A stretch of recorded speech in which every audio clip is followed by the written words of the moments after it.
Jilly Bean, the Holy Hole Vegan here, coming to you live from the Ozark Mountains of Arkansas on this beautiful Sunday afternoon.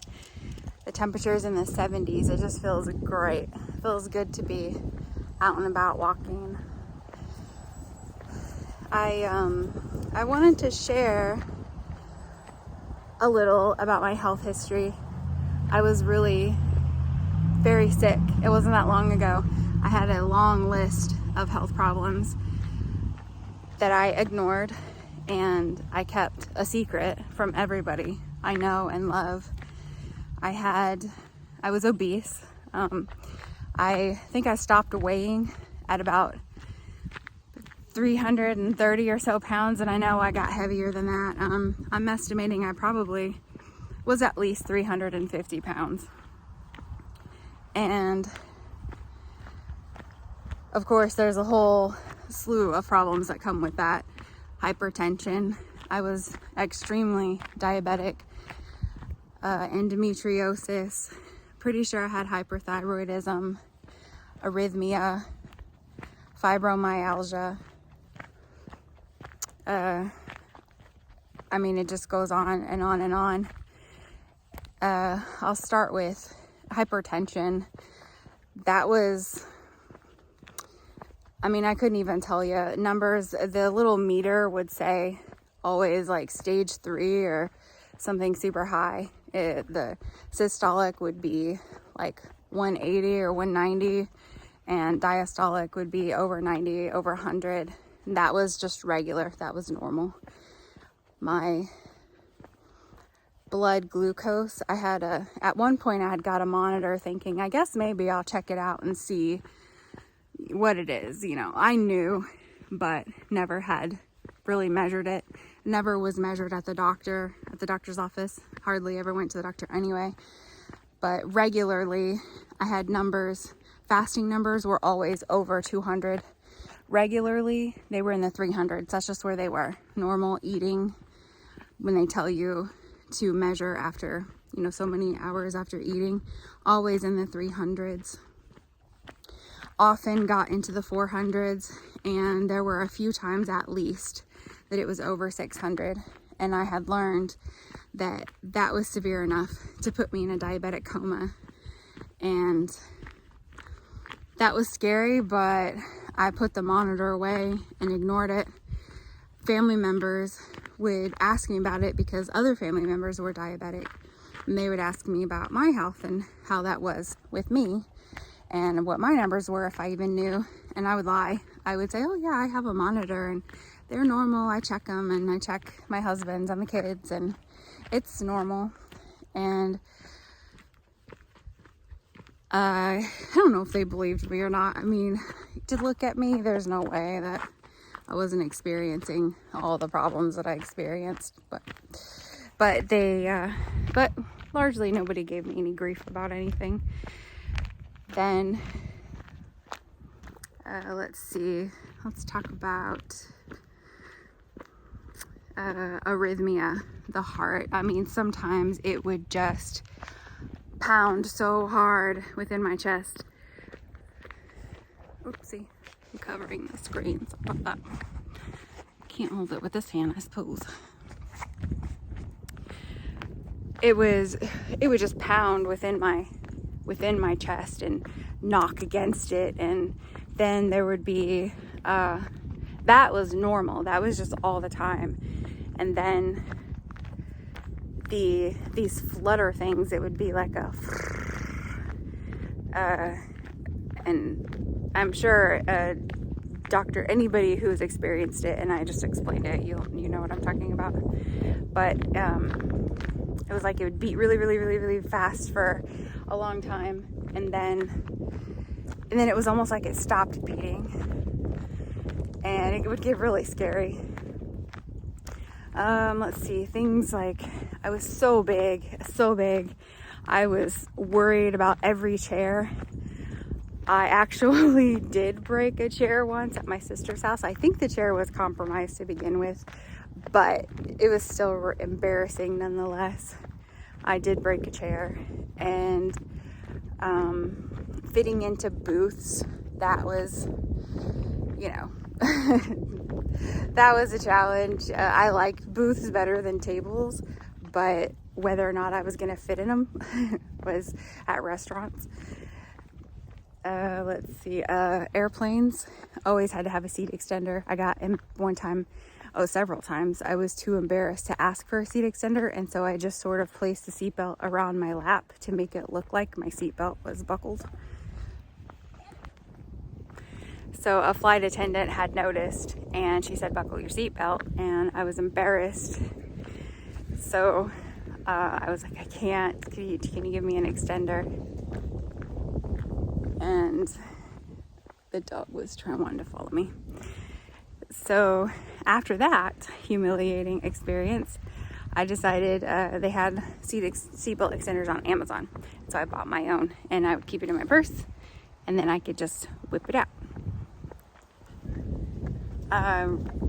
Being so overweight and all these things that you want to do, I love hiking and walking and running and feeling the wind in my hair and playing with the kids. When they were little, I used to play tag with them and run around the playground, have swing jumping contests, and all that stuff kind of slowly stopped. I'm so big, and everything you try to run and bones just won't hold anything up, and everything is moving around on my body. I would just abstain from doing a lot of activities because it was really embarrassing.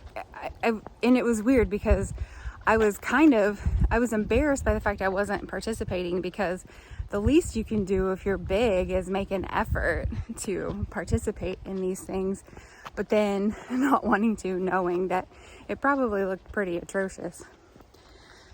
So not doing stuff like that.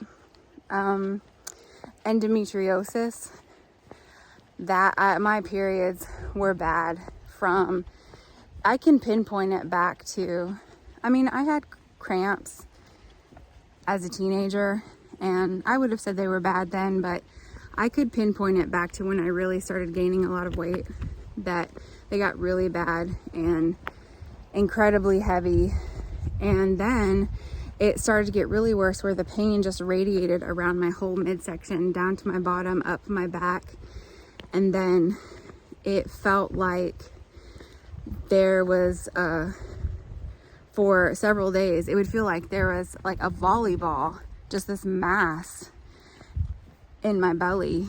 And if I laid down on the floor, it was just so intense. And several symptoms lining up with endometriosis.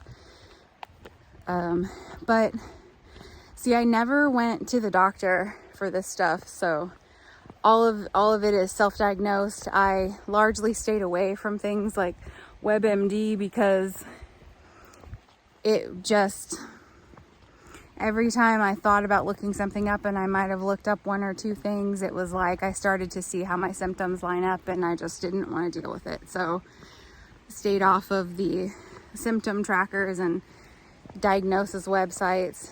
Didn't seek a doctor for any of these things because I didn't want them confirming what I already knew, and I didn't want to be on medication. That sounded worse to me. Being on any kind of medication for any duration of time, let alone for the rest of my life, which is what I understood. What I saw around me is, you have some sort of health issue, you go to the doctor, they diagnose you with something and prescribe you a slew of pills, and then they prescribe you more pills for symptoms that those pills, for side effects that those pills cause. And I didn't want to do that.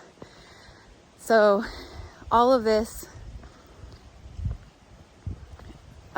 compounding, so multiple factors, and it finally hit me one day, with the blood pressure. I was feeling really sick one night, I don't even know, I'm trying to remember, queasy, lightheaded, I suppose, and weak, and my heart doing something really weird. It felt like it wasn't it wasn't beating, like it was barely beating, and I kept feeling my pulse, trying to make sure, and it was weak, and I couldn't feel it very well.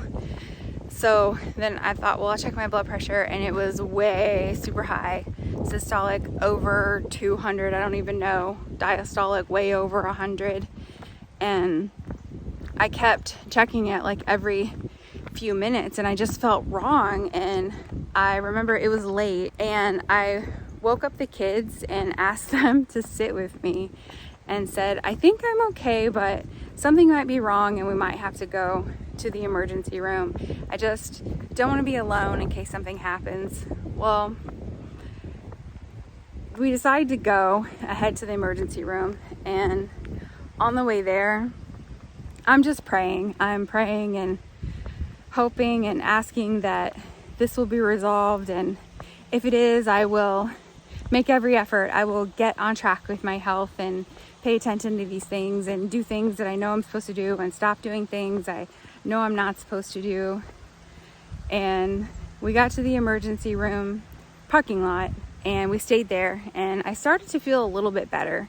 So I thought, well, we'll wait it out instead of going in and it being something that they can't really do anything about anyway. And of course, I'm not wanting to face all these things.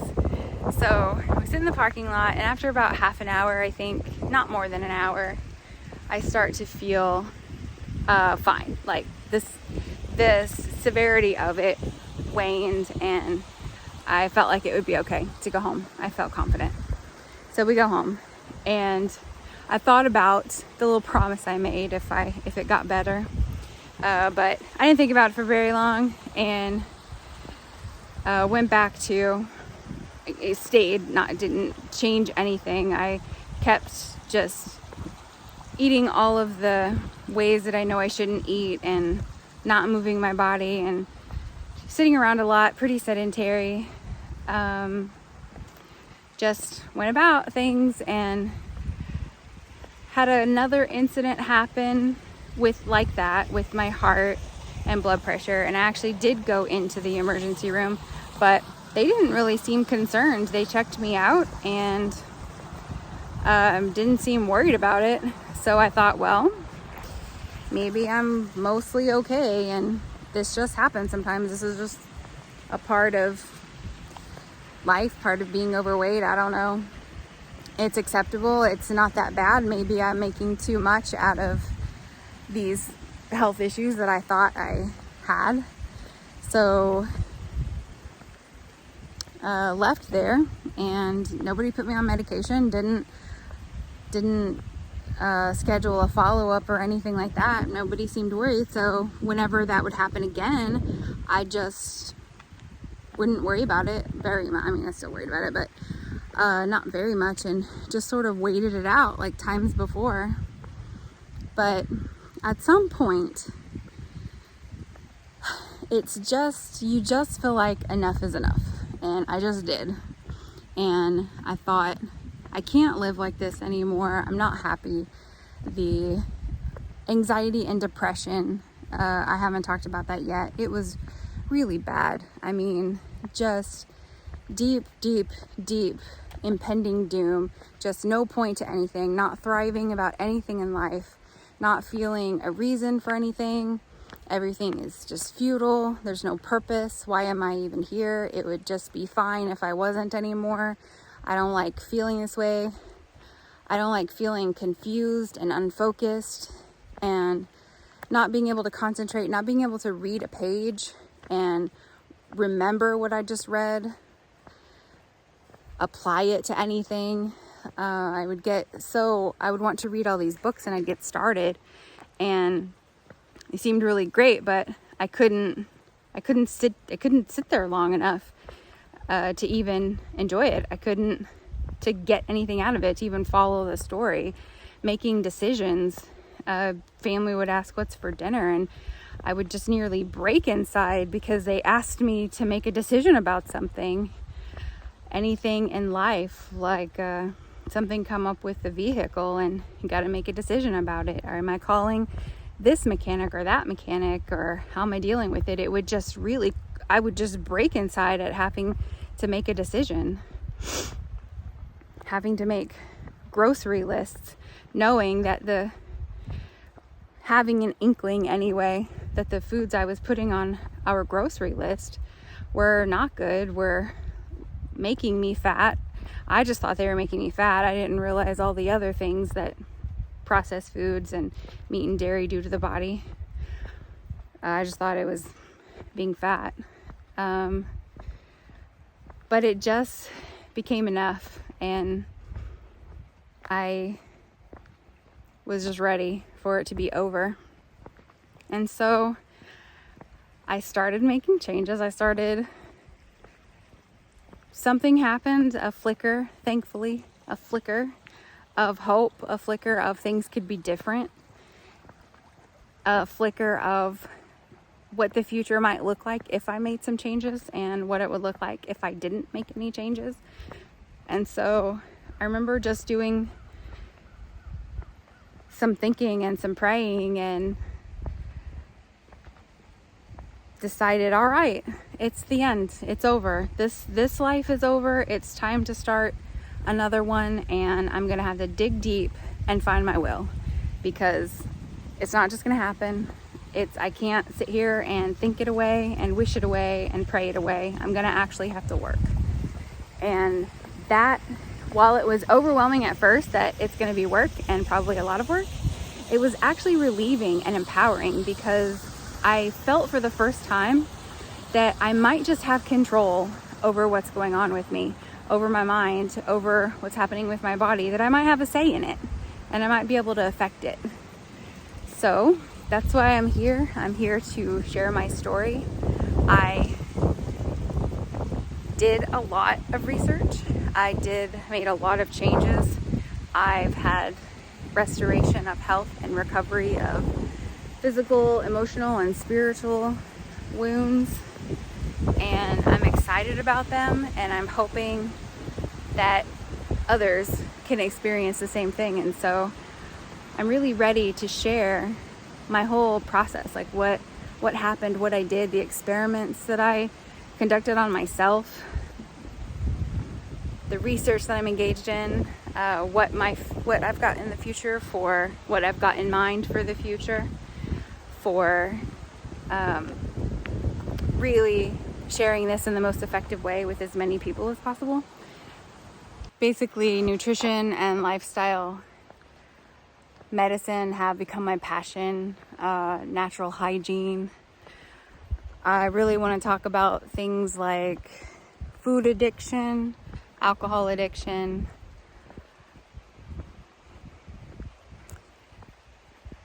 making changes that are sustainable and permanent, and what to do when things get wobbly and I derailed, and basically just trying to be more generous with myself, having more of a generosity of spirit to be able to open up in this way. It's extremely uncomfortable, but I believe it to be necessary. There are so many testimonies and stories that I heard that really put everything in motion for me. The research and the data was for sure convincing, but it wasn't until I heard from other people putting things into practice that it really set roots within me to set about making these changes and to experience all the benefits that I have so far. So I look forward to sharing with you all. I hope you are well, and until next time, this is Jilly Bean, the Holy Whole Vegan.